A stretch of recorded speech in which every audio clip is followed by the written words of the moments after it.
Halo mahasiswaku sekalian, hari ini Bu Endang akan menjelaskan tentang mengapa perlu belajar bilangan kompleks ya. Nah, di sini akan saya jelaskan apa itu bilangan kompleks hingga kalian akan saya berikan contoh soalnya. Bilangan kompleks berdasarkan posisi dari atau dalam sistem bilangan itu bisa dilihat seperti di sini ya.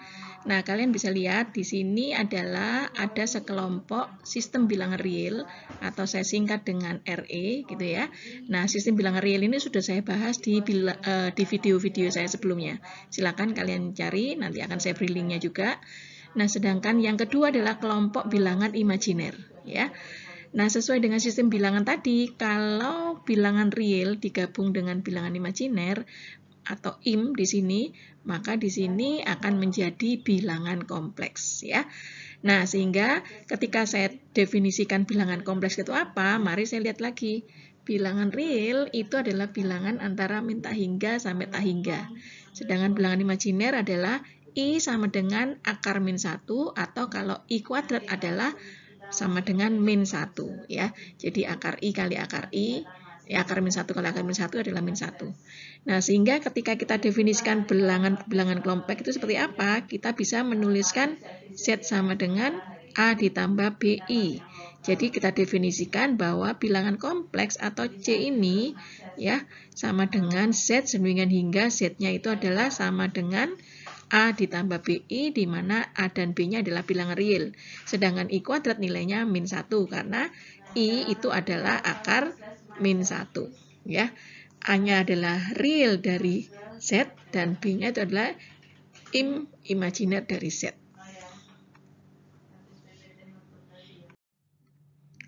Berikutnya saya jelaskan tentang mengapa perlu bilangan kompleks dalam bentuk ilustrasi dalam sebuah persamaan ya. Misalnya saya punya yang jenis A ini. A adalah X kuadrat dikurangi 1 sama dengan 0. Nah, kalau kita uraikan kan sama dengan apa? X plus 1 dikalikan dengan X min 1 sama dengan 0 ya. Ini merupakan pemfaktor linearan ya. Nah, kemudian nilai X plus 1 akan menghasilkan X1 sama dengan min 1, sedangkan X min 1 menghasilkan X2-nya adalah sama dengan 1. Jadi kalau sebuah fungsi di mana fungsi itu berpangkat 2, berderajat 2, akan menghasilkan 2 titik ya, itu untuk persamaan. Jadi HP-nya bisa kita tulis himpunan X dengan hingga X-nya adalah min 1 atau X sama dengan 1, di mana X-nya real ya. Nah, sekarang contoh berikutnya adalah kalau saya punya sebuah fungsi X kuadrat ditambah 1 sama dengan 0, maka di sini kita tidak mempunyai penyelesaian jika X-nya adalah bilangan real ya. Sehingga kita akan membutuhkan sistem bilangan kompleks. Nah, seperti apa solusinya? Yaitu kalau ini saya punya X kuadrat tambah 1 sama dengan 0, kita akan menuliskan X kuadrat sama dengan min 1 ya. Sehingga kita tuliskan X-nya sama dengan apa? Plus minus dari akar min 1. Nah, akar min 1 itu adalah I. Jadi saya punya X plus minus I ya. Dimana karena kita punya pangkat 2, derajat 2 dalam persamaan ini, maka kita akan punya 2 titik, yaitu X1-nya I atau X2-nya adalah min I ya. Nah, seandainya kita tuliskan dalam bentuk definisi sistem bilangan kompleks, maka saya bisa menuliskan X sama dengan 0 ditambah atau plus minus I ya. Nah, ini akan saya tulis seperti ini. Nah, artinya apa? Artinya bahwa kalau saya punya bilangan REZ ya, jadi real dari bilangan Z itu ya sama dengan 0 dan imajinernya itu tidak sama dengan 0, maka akan menghasilkan apa? Menghasilkan Z itu adalah imajiner murni ya. Jadi kalau tidak ada realnya 0 sedangkan imajinernya tidak 0, maka disebut dengan imajiner murni. Jadi misalkan kita punya Z sama dengan 0 plus minus I, ini kita tuliskan bahwa REZ-nya adalah 0 dan imajiner Z-nya adalah 1I ya. Jadi jika REZ-nya sama dengan 0 dan IMZ-nya itu tidak sama dengan 0, maka Z itu merupakan bilangan imajiner murni. Jadi sebenarnya di sini Z tinggal plus minus I saja, ya. Nah, sekarang kalau yang kasus nomor 2, apabila saya punya Z sama dengan 5 plus minus 0I, gitu ya, maka jika REZ-nya tidak sama dengan 0, di sini adalah REZ-nya tidak sama dengan 0, yaitu 5, dan IMZ-nya adalah 0, di sini IMZ-nya 0, maka Z di sini merupakan bilangan real. Jadi sebenarnya kita punya Z itu sama dengan 5 saja, ya, itu bilangan real. Nah, yang ketiga yaitu Z sama dengan 4 plus minus 5I. Jadi jika R-nya itu adalah tidak sama dengan 0, di sini posisinya adalah 4, ya. Nah, kemudian yang 5I-nya adalah IMZ-nya juga tidak 0, jadi artinya di sini IMZ-nya itu sama dengan 5, ya. Nah, maka di sini kita akan memiliki Z itu merupakan bilangan kompleks, ya, gitu. Jadi sekarang kalau saya punya persamaan bilang kompleks, maka akan dituliskan seperti apa? Kalau saya punya bilangan kompleks Z sama dengan A plus BI, ini yang nomor 1, bila ditanyakan sekawannya apa, maka semula saya punya plus Z, maka ketika saya cari Z sekawannya, itu akan menjadi A min BI, ya. Kalau saya punya nomor 2, Z sama dengan A min BI, maka sekawannya Z bar di atas, ya, maka menjadi A plus BI. Ya. Demikian persamaan dari bilangan kompleks. Berikutnya akan kita bahas bentuk operasi dari bilangan kompleks, ya. Misalkan saya punya Z1 sama dengan A ditambah BI, yang ini, kemudian Z2-nya adalah C ditambah DI, ya. Maka di sini ketika kita punya bentuk penjumlahan, yaitu Z1 tambah Z2, maka kita tinggal jumlahkan A ditambah IB dan ditambah C plus ID untuk Z2, ya. Maka di sini yang bisa dijumlahkan apa? Yang sesuai dengan kedudukannya. Jadi kedudukan real itu akan ditambahkan dengan real. Jadi posisinya adalah A ditambahkan dengan C. Kalau kedudukan imajiner ya dia akan ditambahkan sesuai dengan bilangan imajinernya. Jadi I keluar, sisanya adalah B yang ini sama D yang ini. Nah, ini B ditambah D, ya. Itu penjumlahan. Sedangkan kalau bentuk operasi dari pengurangan, yaitu Z1 min Z2, maka akan diperoleh A plus BI dikurangi C plus DI, maka di sini saya punya apa? Real dengan real itu dikurangi, jadi A min C, kemudian imajiner dengan imajiner dikurangi. Jadi kalau I-nya saya keluarkan, maka saya punya BI di sini dikurangi DI. Ya, seperti itu. Itu untuk bentuk penjumlahan dan pengurangan. Berikutnya sekarang kita masuk ke bentuk perkalian, ya, yaitu Z1 kali Z2. Nah, Z1-nya adalah A ditambah IBI ditambah IB dikalikan dengan C ditambah ID, ya. Nah, ketika kita uraikan perkaliannya, maka kita lihat bahwa AC dikalikan dengan AID, maka diperoleh ini AC ditambah IAD, ya. Nah, kemudian adalah IB dikalikan dengan C, saya punya IBC, ya, yang ini. Kemudian IB kalikan ID, saya peroleh plus I kuadrat BD, ya. Kita tahu bahwa I kuadrat itu sama dengan min 1. Nah, dari sini kita lihat bahwa di sini ada IAD sama ada IBC sama-sama ada I, kita keluarkan sehingga di sini AD plus BC, ya. Nah, kemudian yang I kuadrat ini karena min 1 dikalikan plus itu hasilnya adalah min, jadi min BD kita taruh di sini.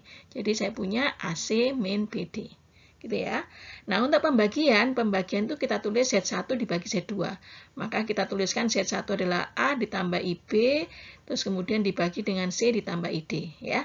Nah, ketika kita tahu bahwa ada I di bawah, maka penyelesaiannya karena I itu adalah selalu ada di atas, maka kita kalikan dengan sekawannya ini, ya. Ini sekawan daripada penyebut ini, ya. Nah, berikutnya kita kalikan seperti perkalian di atas, ya. AC ini, kemudian A dikalikan min ID, hasilnya min IAD ini, ya. Kemudian berikutnya adalah IB kali C, maka saya punya plus IBC, kemudian IB kalikan ID, maka saya punya min I kuadrat dikalikan BD, ya. Nah, sedangkan penyebutnya adalah apa? C dikalikan C, ya. Yang ini C kuadrat, kemudian C dikalikan min ID, maka saya punya min ICD, ya. Terus ID, kemudian yang ID dikalikan C, saya punya ICD, ya. Kemudian ID kalikan dengan min ID, min I kuadrat D kuadrat, ya. Maka setelah semua ditulis seperti ini, maka kita lihat ya, di sini ada lagi I kuadrat. I kuadrat itu sama dengan min 1. Jadi kalau saya punya min I kuadrat, berarti min kalikan min 1 sama dengan plus 1. Ya. Sehingga yang ini nilainya adalah plus BD. Jadi saya punya plus BD ya. Ditambah dengan AC di sini.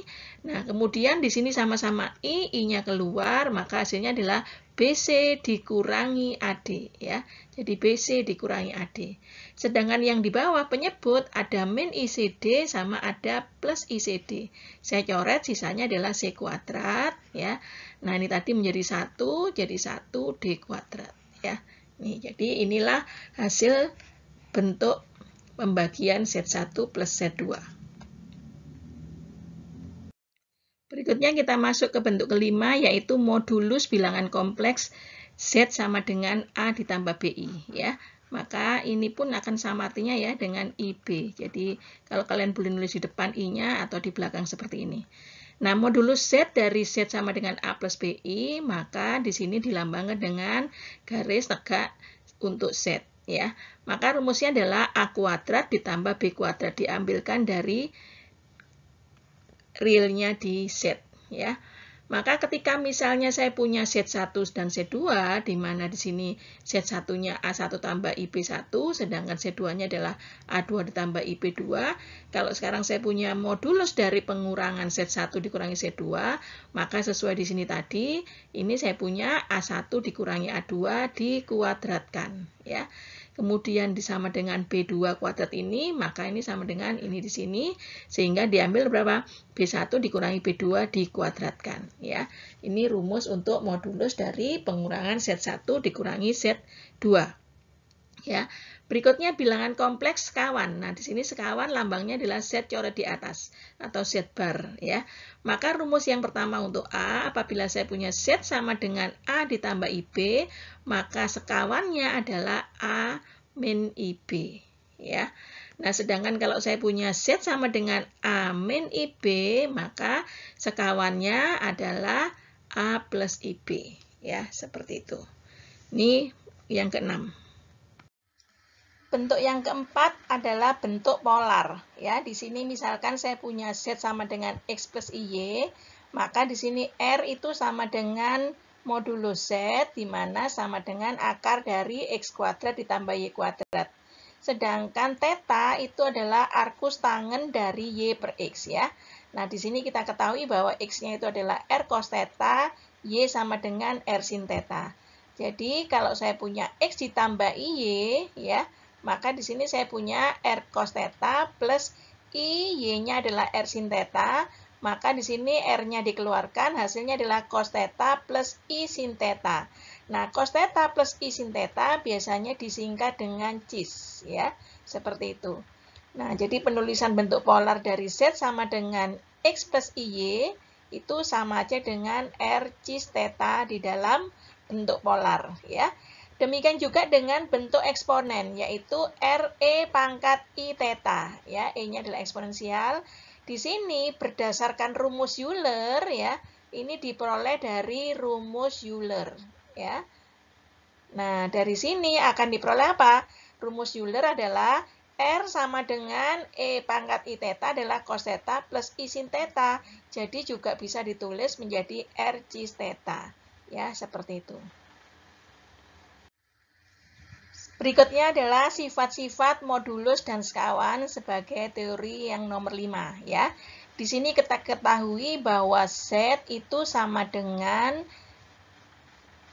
A ditambah I kali B, maka di sini sebenarnya kita punya re dari Z itu nilainya A, sedangkan yang ini im dari Z nilainya adalah B ya. Nah, sekarang kalau saya memiliki bilangan kompleks yang didefinisikan sebagai Z sama dengan A plus BI ini, maka ketika saya punya sifat modulus dan sekawan, maka yang pertama adalah re dari Z, ya, realnya dari Z, itu akan lebih kecil dari modulo re dari Z, ya, dan akan lebih kecil lagi dari modulo Z, ya. Ini sifat yang pertama. Sifat yang kedua, demikian juga untuk nilai imajinernya, ya. Nilai imajinernya Z itu akan lebih kecil dari modulo imajiner Z dan akan lebih kecil sama dengan modulo Z, ya. Yang nomor 3 di sini adalah perkalian dari Z1 Z2 dimodulukan itu sama dengan modulo Z1 dikalikan modulo Z2, ya. Demikian juga yang nomor 4 yaitu modulo dari Z1 dibagi Z2, ya. Ini akan sama dengan modulo dari Z1 dibagi dengan modulo dari Z2, ya. Sedangkan yang nomor 5 ini adalah penjumlahan ketika dimodulukan itu akan lebih kecil atau sama dengan jumlah dari modulo masing-masing, ya. Dan yang nomor 6, kalau pengurangan dimodulukan, ya, maka akan menjadi lebih besar dari modulo masing-masing dikurangkan seperti ini, ya. Nah, ini adalah sifat 1 sampai sifat 6. Nah, berikutnya adalah sifat yang ke-7 sampai ke-13, ya. Z1 kalau seandainya saya punya A ditambah BI, maka apabila saya punya sekawan itu akan sama dengan apa? A min BI, gitu ya. Nah, demikian juga kalau saya punya Z2 sama dengan A min BI, maka Z2-nya adalah A plus BI, seperti itu, ya. Nah, jadi saya punya sifat yang ke-7, kalau saya punya sekawan dari penjumlahan Z1 dan Z2 itu sama dengan sekawan jumlah masing-masing, ya. Yang nomor 8, sekawan dari pengurangan Z1 dan Z2 itu akan menjadi pengurangan sekawan masing-masing, ya. Di sini minus. Nah, yang ke-9 adalah sekawan dari perkalian Z1 dengan Z2 itu menjadi sekawan dari perkalian masing-masing, ya. Yang ke-10 adalah sekawan dari pembagian Z1 dibagi Z2 itu akan sama dengan Z1 sekawan dibagi dengan Z2 sekawan, ya. Seperti ini. Nah, sedangkan yang nomor 11, apabila saya punya Z dikalikan dengan sekawannya, itu sama saja dengan modulo Z dikuadratkan, ya. Demikian juga yang nomor 12, Z disekawankan dan disekawankan lagi atau double sekawan, itu nilainya akan sama dengan Z, ya. Sedangkan yang nomor 13 adalah modulo dari Z sekawan itu sama dengan modulo dari Z, ya. Nah, di sini lihat nomor 7, 8, 9, 10, 11, dan 12, serta 13, semuanya memiliki rumus sama dengan, ya.